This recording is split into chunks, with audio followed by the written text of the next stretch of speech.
লৈ আহিছোঁ mathematics class 7 new book অনুশীলনী 5.1 কুৱেশ্যন নাম্বাৰ 10, 11, 12 আৰু 13। আজিৰ ভিডিঅ'ত আমি এই চাৰিটা প্ৰশ্ন সলভ কৰিম। তো প্ৰথমতে লৈছোঁ কুৱেশ্যন নাম্বাৰ 10। এয়া কুৱেশ্যন নাম্বাৰ 10। কুৱেশ্যন নাম্বাৰ 10ত কৈছে এটা কোণ তাৰ পূৰক কোণৰ 5 গুণ কোণটোৰ নিৰ্ণয় কৰা। তো আমি পূৰক কোণৰ কথা কোৱাৰ লগে লগে 90 ডিগ্ৰী বুলি জানো। ইয়াতে দুটা কোণ থাকে, এটা কোণ আনটো পূৰক কোণ। তো আমাক কৈছে যে এটা কোণ তাৰ পূৰক কোণৰ 5 গুণ। যদি এইটো এটা কোণ হয়, এটা কোণ আনটো হ'ব তাৰ পূৰক কোণ। অলৰাইট, তো এই কোণটো এটা কোণ তাৰ পূৰক কোণৰ 5 গুণ। আমাৰ কিন্তু মান দিয়া নাই। তো এই কোণটোক তাৰ পূৰক কোণৰ 5 গুণ যদি হয়, আমি পূৰক কোণটোক x ধৰিলে পূৰক কোণ x হ'লে এটা কোণটো তেনে কিমান হ'ব তাৰ 5 গুণ অৰ্থাৎ 5x হ'ব। এইটো আমি চলক হিচাপত বনাই লওঁ বা সমীকৰণ বনাই ল'ব লাগে। অলৰাইট, নিশ্চয় বুজি পাইছে এইখিনি, আগৰ পৰা আমি কৰি আহি আছোঁ। যদি এতিয়াও আগৰ ভিডিঅ'বোৰ চোৱা নাই চালে বুজি পাব। তো আমি প্ৰথমতে লিখিম ধৰা হ'ল কোণটোৰ পূৰক কোণ। আমি পূৰক কোণটোক আগতে ধৰিম, কাৰণ পূৰক কোণৰ লগতহে কোণটোৰ সম্পৰ্ক দিছে। ধৰা হ'ল কোণটোৰ পূৰক কোণ সমান সমান x। যদি পূৰক কোণটো x হয়, তেনেহ'লে কোণটো তাৰ পূৰক কোণৰ 5 গুণ। তেন্তে কোণটোৰ মাপ হ'ব therefore কোণটোৰ মাপ হ'ব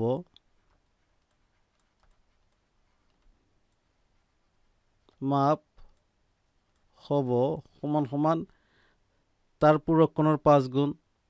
পূৰক কোণটো আছে x, 5 গুণ অৰ্থাৎ 5x। তো আমি দুটা কোণ পালোঁ, এটা পালোঁ x, আনটো পালোঁ 5x। দুটা মিলি 90 ডিগ্ৰী হ'ব, কাৰণ পূৰক কোণ। অলৰাইট, তো আমি প্ৰশ্নমতে লিখিম, প্ৰশ্নমতে কোণ দুটা আছে, এটা হ'ল x প্লাছ আনটো হ'ল 5x সমান সমান দুটা পূৰক কোণ যোগ কৰিলে কিমান হ'ব? যোগফলটো 90 ডিগ্ৰী হ'ব। আমি ইতিমধ্যে পাইছোঁৱে। 1x প্লাছ 5x যোগ কৰিলে আমি কিমান পাম? 6x পাম। 6x ইকুৱেল কিমান হ'ব? ইফালে 90 ডিগ্ৰী হ'ব। এতেকে x সমান সমান 90 ডিগ্ৰী আছে, 6 ট্ৰান্সপ'জ হৈ যাব সোঁফালে, পূৰণ আছিল, ডিভাইড হ'ব। আমি 6 দি 90 হৰণ কৰিলে কিমান পাম? আমি 15 যা 90। অলৰাইট, তো আমি এক্সৰ মান পালোঁ কিমান? therefore x ইকুৱেল 15 পালোঁ। আমাক কৈছে কোণটোৰ নিৰ্ণয় কৰে। এতিয়া কোণটোৰ মাপ আমি কিমান পাইছিলোঁ? ধৰিছিলোঁ 5x। তো therefore নিৰ্ণয় কোণটোৰ মাপ, therefore নিৰ্ণয় কোণটোৰ মাপ সমান সমান আছে আমাৰ 5x ইকুৱেল 5ৰ ঠাইত 5 লিখিম, ইনটু এক্সৰ ঠাইত কি লিখিম? 15 লিখিম, সমান, এইটো ডিগ্ৰী আছে দেই, এইটো ডিগ্ৰী। অলৰাইট, তো 5 15 যা কিমান হ'ব? 75 ডিগ্ৰী হ'ব এই এনচাৰ। তো নিশ্চয় বুজি পাইছে। তো এইখিনিতে আমি কুৱেশ্যন নাম্বাৰ 10 চল্ভ কৰিলোঁ। এতিয়া আমি চল্ভ কৰিম কুৱেশ্যন নাম্বাৰ 11।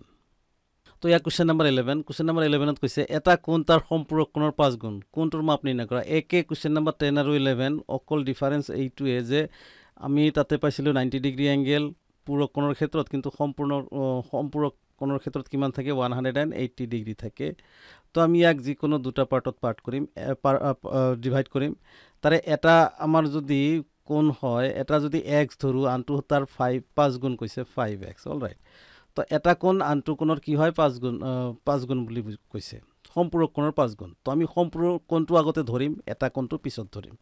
ঠিক আছে, উলিয়াই ল'ম। তো আমি লিখিম ধৰা হ'ল কোণটোৰ বা এংগেলটোৰ যিটো কোণটোৰ সম্পূৰক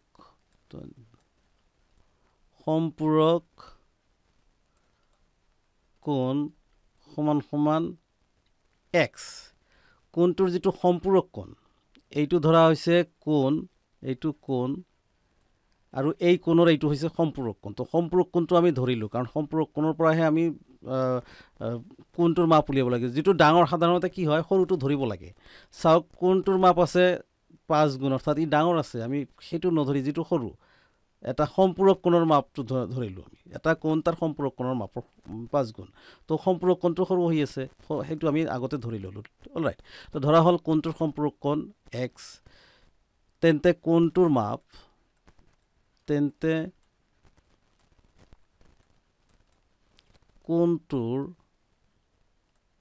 মাপ সমান সমান সম্পূৰক কোণৰ 5 গুণ সম্পূৰক কোণটো আছে x তাৰে 5 গুণ অৰ্থাৎ 5x তো এইটো এটা কোণ হ'ল এইটো তাৰ সম্পূৰক কোণ বা এইটো কোণ এইটো তাৰ সম্পূৰক কোণ এই দুটা যোগ কৰিলে আমি যোগফলটো কিমান পাম 180 ডিগ্ৰী অলৰাইট তো আমি লিখিম প্ৰশ্ন মতে x plus 5x equal 180 degree এই দুটা যোগ কৰিলে আমি কিমান পাম 5x আৰু 1x যোগ কৰিলে আমি কিমান পাম 6x equal 180 ডিগ্ৰী x ৰ ভ্যালু আমি কিমান পাম 180 ডিগ্ৰী আৰু 6 আমাৰ সফালে ট্ৰান্সপোজ হৈ যাব তলত বহিব পূৰণ আছে হৰণ হ'ব অলৰাইট তো 6 এদি 18 কাটিলে আমি কিমান পাম 3 পাম এটা 0 আছে 0 কাটি ইয়াতে বহাব লাগিব ডিগ্ৰী এতেকে x ৰ ভ্যালু আমি কিমান পালো 30 ডিগ্ৰী পালো এতেকে আমাক কৈছে কি কোণটোৰ মাপ নিৰ্ণয় কৰা এতে কোণটোৰ মাপ আমি কিমান ধৰিছিলো 5x ধৰিছিলো তেনেহলে আমি এনসাৰটো ইফালে লিখো therefore নিৰ্ণয় কোণটোৰ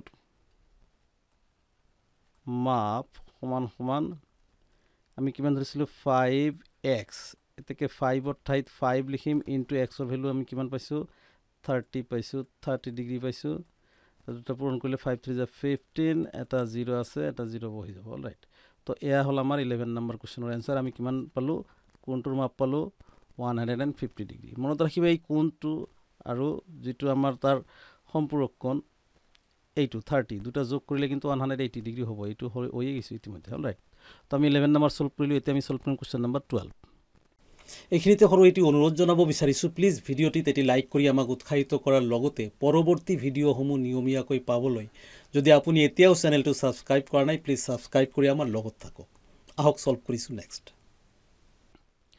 তো ইয়া কোশ্চেন নম্বৰ 12 কোশ্চেন নম্বৰ 12 ত কৈছে দুটা সম্পূৰক কোণৰ অনুপাত 3:2 হলে কোন দুটা নিৰ্ণয় কৰা তো অনুপাতটো দিয়া আছে এইটো আমি কামত খটাব লাগিব তো আমি লিখিম প্ৰথমতে দিয়া আছে বুলি লিখো দিয়া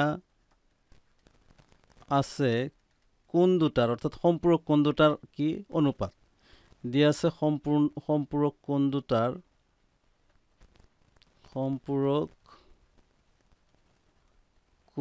দুটাৰ অনুপাত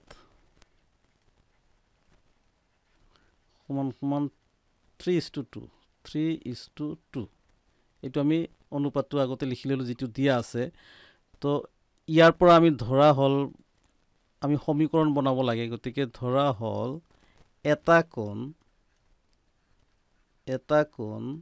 সমান সমান এই প্ৰথমটো লম আমি 3 তাৰ লগত এটা x লিখিম আনটো কোণ হ'ব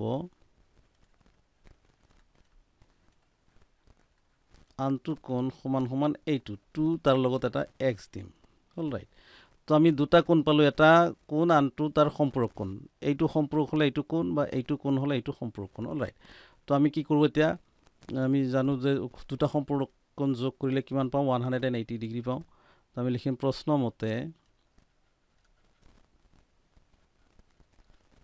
মতে 3x plus 2x equal 180 degree কাৰণ কোণ দুটা যোগ কৰিলে আমি 180 ডিগ্ৰী পাওঁ কাৰণ সম্পূৰক কোণ অলৰাইট তো আমি কিমান পালো 3 plus 2 কিমান পাম 5 পাম এটা x equal 180 x equal 180 degree two দিব divided by 5 কাৰণ 5 সফালে গলে ট্ৰান্সপোজ হ'ব তলত বহিব অলৰাইট তো আমি এতিয়া কটাকটি কৰিব পাৰো 5 এদি 18 কটিলে 5 3 যা 15 হয় ইয়াতে থাকিল 3 আৰু 0 30 5 6 যা 30 অৰ্থাৎ 36 এতেকে x ৰ ভ্যালু পালো আমি কিমান 36 ডিগ্ৰী তেন্তে আমাক উলিয়াব লাগে কোন দুটা নিৰ্ণয় কৰা এতেকে আমি লিখিম therefore নিৰ্ণয় আনসাৰটো ইফালে লিখিলো দেই ঠাইৰ অভাৱ নিৰ্ণয় এটা কোণ হ'ব এটা কোণ সমান সমান কিমান আছে কিমান ধৰিছিলো 3x এতেকে 3 ঠাইত 3 ইনটু x ঠাইত কিমান 36 ডিগ্ৰী সমান সমান কিমান হ'ল 3 6 যা 18 or 8 carry 1 3 3 যা 9 or 1 10 108 ডিগ্ৰী আনটো কোণ কিমান হ'ব আনটো কোণৰ মাপ হ'ব বা আনটো কোণ সমান সমান হ'ব আমাৰ কিমান ধৰিছিলো 2x এইটো 2x এতেকে 2 ঠাইত 2 ইনটু 36 x ঠাইত 36 ভ্যালুটো বহুৱাই দিম 2 6 যা 12 2 carry 1 2 3 যা 6 or 1 7 72 ডিগ্ৰী তো আমি কোন দুটা নিৰ্ণয় কৰিব লাগে আমি পালো এটা 108 ডিগ্ৰী আনটো কিমান পালো 72 ডিগ্ৰী দুটা প্লাস কৰি চাব কিন্তু 180 ডিগ্ৰী হ'বই খাটাং অলৰাইট তো আমি 12 নম্বৰ সলভ কৰিলো এতিয়া আমি সলভ কৰিম কোৱেশ্চন নম্বৰ 13 তো ইয়া কোৱেশ্চন নম্বৰ 13 কোৱেশ্চন নম্বৰ 13 ত কৈছে দুটা পূৰক কোণৰ অনুপাত 4:5 হলে কোন দুটা নিৰ্ণয় কৰা ঠিক আছে তো আমি অনুপাতটো আগতে কামত লগাম আমি লিখিম দিয়া আছে ওপৰত লিখো দিয়া আছে কোন দুটাৰ অনুপাত বা পূৰক কোন দুটাৰ অনুপাত ৰাইট পূৰক কোন দুটাৰ অনুপাত কিমান দি আছে 4:5 তো ইয়াৰ পৰা আমি সমীকৰণ বনাব লাগে তো ধৰা হল এটা কোণৰ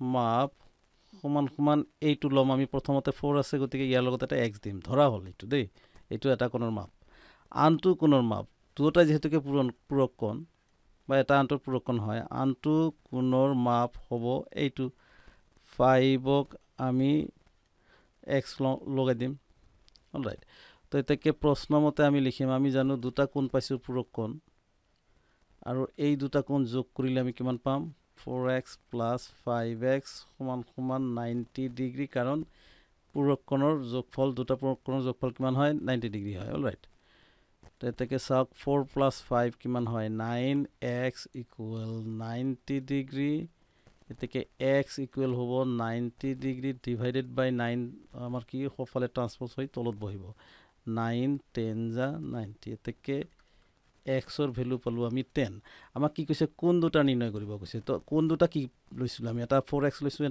আৰু এটা 5x লৈছো তো আমি লিখিম therefore নিৰ্ণয় কোন দুটা বা নিৰ্ণয় এটা কোণ therefore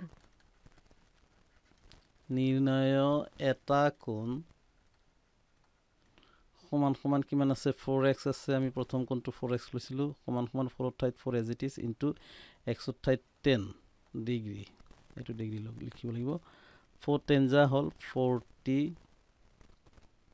ডিগ্ৰী আনটো কোণ কিমান হ'ব আনটো কোণ সমান সমান আমি কিমান লৈছিলো এইটো 5x অলৰাইট আমি লিখিম 5x equal 5 ঠাইত 5 as it is into x ঠাইত 10 ডিগ্ৰী সমান সমান 50 ডিগ্ৰী এই आंसर আৰু এই দুটা যোগ কৰিলে আমি কিমান পাম 90 পাম চাওক 40 plus 50 দুটা পূৰক কোণ যোগ কৰিলে কিমান পোৱা যায় 90 পোৱা যায় এইখিনি তো এইখিনিত আমি কোৱেশ্চন নম্বৰ 10 11 12 আৰু 13 সলভ কৰিলো আজিৰ ভিডিঅ'ত ইমানে আকৌ লগ পাম নেক্সট ভিডিঅ'ত তেতিয়ালৈকে ধন্যবাদ